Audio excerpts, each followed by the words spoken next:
In this video, I'm going to show you how to add a dataset in Google Colab. So the first thing you have to do here inside the Google Colab, you want to click on this file icon here on the left to actually open up the files. And then from here, you want to click on this upload to session storage button.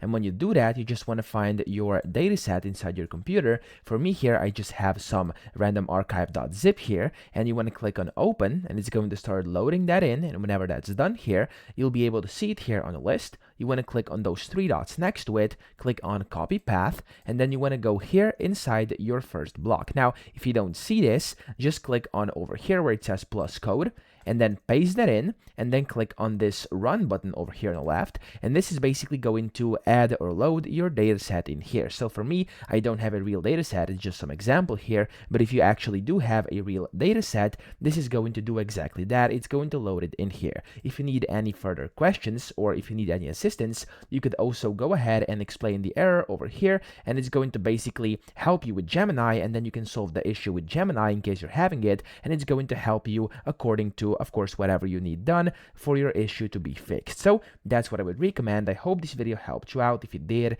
please subscribe to the channel and help me out as well.